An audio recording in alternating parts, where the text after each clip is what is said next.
Assalamualaikum warahmatullahi wabarakatuh. Apa kabarnya teman-teman semua? Semoga selalu dalam keadaan sehat dan keberkahan dan selalu dilindungi Allah Subhanahu wa taala.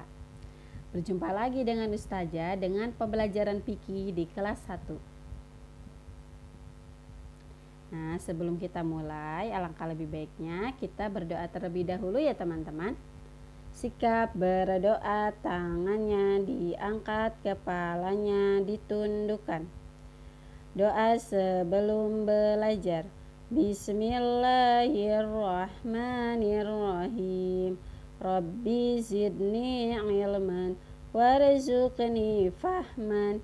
Artinya, ya Allah, tambahkanlah ilmu kepadaku dan berikanlah aku kefahaman. Amin. Pijakan di mata pelajaran fikih yaitu yang pertama, pastikan teman-teman fokus dengan kegiatannya. Pastikan fokus menonton video pembelajaran hingga tuntas. Lalu yang kedua, pastikan bekerja tuntas. Dan yang ketiga, pastikan bertanggung jawab dengan proyek yang sudah dikerjakan. Dan yang terakhir, pastikan bertanya. Pastikan teman-teman mengerjakan proyeknya hingga tuntas. Alhamdulillah teman-teman, hari ini pembelajaran fikih hari ini akan membahas tentang sholat berjamaah. Nah, sebelum Ustazah jelaskan apa itu sholat berjamaah, Ustazah akan sebutkan dulu keutamaan dalam sholat berjamaah. Nah, Ustazah jelaskan ya, sholat berjamaah adalah sholat yang dilakukan secara bersama-sama oleh 2 orang ataupun lebih. Nah, lalu salah satunya akan menjadi imam atau jadi pemimpin. Dan yang lainnya akan menjadi makmum atau pengikut. Nah, contohnya seperti ini ya gambarnya, yaitu dia sedang melaksanakan sholat berjamaah di rumah. Nah, selanjutnya perintah sholat berjamaah ditunjukkan bagi setiap laki-laki muslim yang telah menginjak usia baligh serta tidak dalam keadaan uzur. Nah, silakan teman-teman lihat di gambarnya. Lihat di dalam masjid, semua jamaahnya adalah seorang laki-laki semua. Nah, karena laki-laki diharuskan untuk sholat berjamaah di masjid.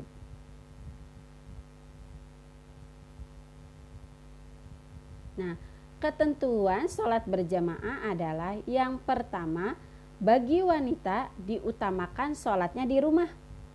Nah, boleh sholat berjamaah jika ingin sholat berjamaahnya di masjid. Misalnya ketika taraweh, nah itu dibolehkan untuk sholat berjamaah di masjid. Ataupun ketika dalam perjalanan, sehingga dia harus sholatnya di masjid. Namun ketika tidak ada hal seperti itu, sebaiknya sholatnya di rumah, karena pahalanya lebih besar di rumah untuk perempuan.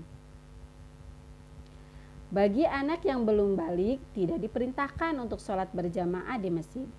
Namun kedua orang tuanya harus tetap memberikan pengajaran tentang bagaimana cara sholat berjamaah. Jadi boleh teman-teman ikut kepada ayah untuk pergi ke masjid agar tahu bagaimana ya cara sholat berjamaah, lalu bagaimana sholat berjamaah di masjid, ya, agar mengetahuinya. Lalu yang selanjutnya adalah bagi laki-laki yang cacat atau sakit, nah atau yang berhalangan mungkin karena ada sesuatu sehingga dia tidak bisa melakukan sholat berjamaah, maka sama Allah dia diringankan untuk tidak pergi ke masjid untuk sholat berjamaah. Tapi kalau memang tidak ada halangan apapun, sebaiknya sholat berjamaah di masjid ya. Nah, keutamaan sholat berjamaah. Yang pertama, seorang muslim laki-laki hendaklah bersegera memenuhi panggilan Allah untuk melaksanakannya. Jadi teman-teman, ketika sudah ada terdengar azan atau sebelum azan, teman-teman segeralah untuk pergi ke masjid. Untuk laki-laki ya, dan tidak boleh menunda-nundanya sampai waktu sholatnya tertinggal, karena ada hadisnya. Nah, hadisnya sebagai berikut.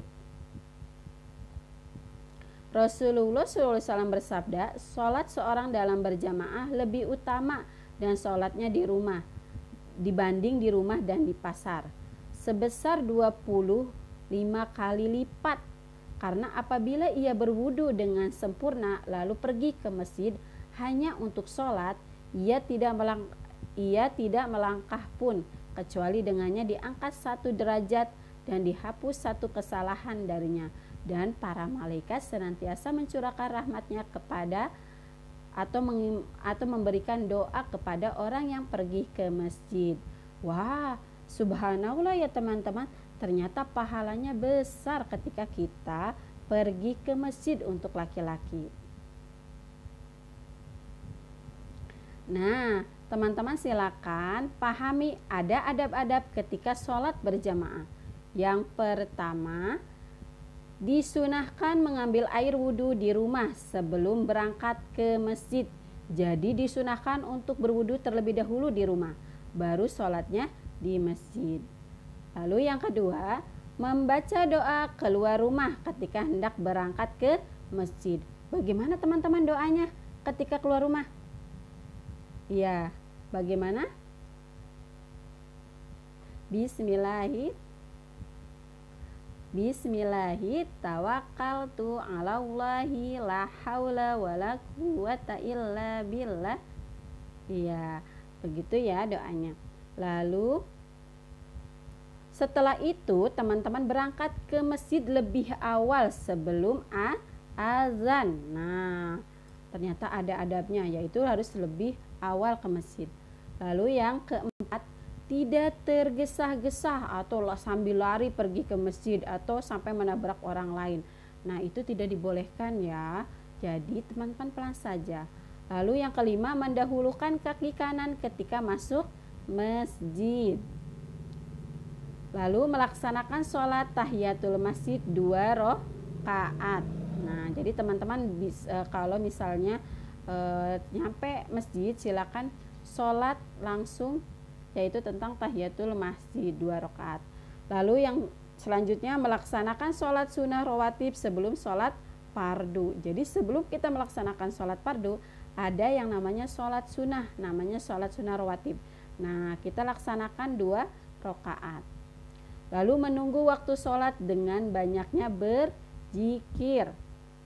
Lalu menempati saf atau barisan yang lebih awal dan tidak membiarkan saf atau barisan kosong. Jadi kalau ada yang kosong langsung diisi oleh teman-teman. Lalu meluruskan dan merapatkan saf ketika hendak mendirikan sholat. Jangan sampai ketika kita sholat berjamaah ada jarak atau ada renggang. Nah, itu akan masuknya setan di antara sela-sela tersebut, sehingga sholatnya harus rapat antara pundak dan kaki bersentuhan, bukan berinjak-injak ya, tapi hanya bersentuhan, karena jangan sampai memberikan tempat untuk setan. Lalu yang selanjutnya, ketika jadi makmum maka harus mengikuti seluruh gerakan imam dan jangan sampai kita mendahului imam. Selanjutnya yang terakhir, melaksanakan sholat sunnah rawatib setelah sholat fardu. Jadi tadi kan kita sebelum sholat rawatib, lalu setelah selesai juga kita sholat rawatib 2 rakaat.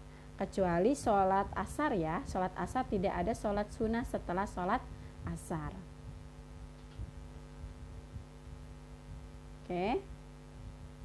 Nah, teman-teman, kesimpulannya tentang pembelajaran sholat berjamaah adalah, yang pertama, sholat berjamaah adalah sholat yang dikerjakan oleh 2 orang atau lebih secara bersama-sama, dan salah seorang akan menjadi imam dan yang lainnya menjadi makmum. Jadi kesimpulannya adalah sholat berjamaah adalah ada 1 imam dan yang lainnya menjadi makmum.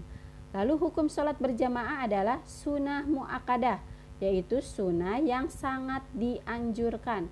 Nah, jadi sebagian para ulama menyatakan bahwa hukumnya menjadi fardu kifayah. Nah, berarti kalau fardu wajib ya. Nah, Lalu yang selanjutnya syarat menjadi imam. Antara lain syaratnya adalah dia mengetahui syarat dan rukun sholat. Jangan sampai kita tidak tahu hukum bagaimana cara sholat lalu menjadi imam. Wah, sangat fatal sekali ketika dia jadi imam. Lalu yang kedua, dia serta perkara yang membatalkannya. Jadi tahu tentang wajib sholat, syarat syahnya sholat, tentang hal yang membatalkan sholat dia tahu. Nah, maka dia boleh menjadi imam.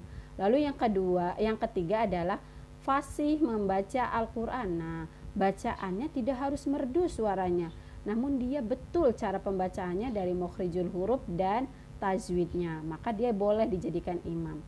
Lalu paling tinggi ilmu agamanya, dia paham. Biasanya para ustadz atau kiai ya yang menjadi imam, ataupun para tokoh di sana yang paham tentang ilmu agama pastinya ya.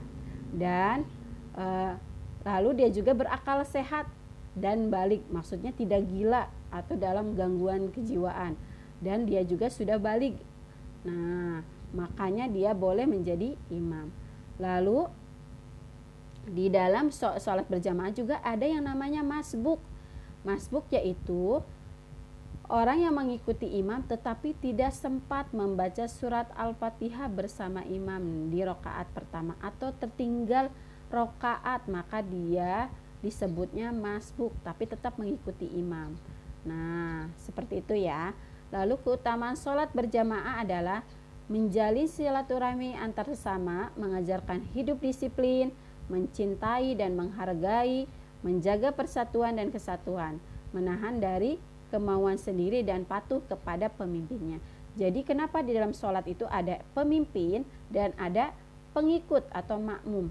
Agar dia selalu patuh kepada pemimpinnya dengan mengikuti setiap gerakan-gerakan pemimpin dan menjalin silaturahmi. Kan kalau berjamaah itu banyak ya orangnya. Nah, di situ akan menjalin silaturahmi. Nah, hikmahnya kita mempelajari atau mengetahui kenapa Allah mengharuskan kita untuk sholat berjamaah, apalagi untuk laki-laki ya. Nah, karena apa? Yang pertama, agar menjalin silaturahmi antar sesama. Jadi kita ketika sholat itu jadi tahu dengan tetangga kita, dengan orang yang mungkin kita baru kenal di situ. Nah, itu akan menjalin silaturahmi. Lalu yang kedua, mengajarkan hidup disiplin. Nah, dengan sholat berjamaah maka kita dalam beribadah akan disiplin, tepat waktu, nah, dan tertib. Lalu saling mencintai, nah, dan menghargai. Dan yang ketiga, menjaga persatuan, kesatuan, dan kebersamaan. Keempat, menahan diri dari kemauan sendiri. Lalu kelima, mengajarkan kepatuhan seorang muslim terhadap pemimpinnya. Oke, kalaupun pemimpinnya ada yang salah, kita cukup mengingatkan saja. Nah, dalam sholat pun sama, ketika ada pemimpin yang misalnya dia lupa dengan rakaatnya atau lupa dengan bacaannya, ada yang terlewat. Nah, seorang pengikut hanya mengingatkan saja dengan menepuk tangan ataupun dengan memberikan kode yang lain. Nah, seperti itu ya. Jadi tidak harus, wah imamnya salah nih. Tidak boleh seperti itu. Ya. Oke, itu saja informasi tentang sholat berjamaah. Nah, sekarang silakan teman-teman simak proyeknya. Proyek hari ini adalah teman-teman silakan praktekkan di rumah sholat berjamaah dengan keluarganya. Boleh di rumah, boleh di masjid ya. Nah, khawatirnya karena sekarang kondisinya masih corona, jadi boleh melakukan sholat jamaahnya di rumah. Lalu ketika teman-teman melakukan sholat tersebut, boleh teman-teman proyeknya itu dalam bentuk foto atau video. Misalnya aku ingin divideokan, boleh, ataupun mau berbentuk foto silahkan ya. Lalu hasil proyeknya itu dikirimkan melalui Google Classroom. Nah, itu saja informasi tentang pembelajaran hari ini tentang sholat berjamaah. Semoga setelah teman-teman tahu tentang adabnya, keutamaannya, dan bagaimana aturan ketika sholat berjamaah, nah teman-teman bisa diaplikasikan dalam kehidupan sehari-hari.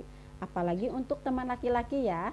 Ternyata pahalanya besar teman-teman kalau kita melaksanakan sholatnya di masjid. Nah, bagi ayah, bagi kakek, bagi kakak laki-laki dan teman sendiri yang laki-laki dianjurkan untuk sholat di masjid. Nah, agar mendapatkan pahala yang berlipat-lipat ganda. Mungkin itu saja. Terima kasih. Assalamualaikum. Sebelumnya Ustazah akan tutup kegiatannya dengan mengucapkan hamdalah. Alhamdulillahirabbil alamin. Segala puji bagi Allah Tuhan semesta alam. Ya, terima kasih. Assalamualaikum warahmatullahi wabarakatuh.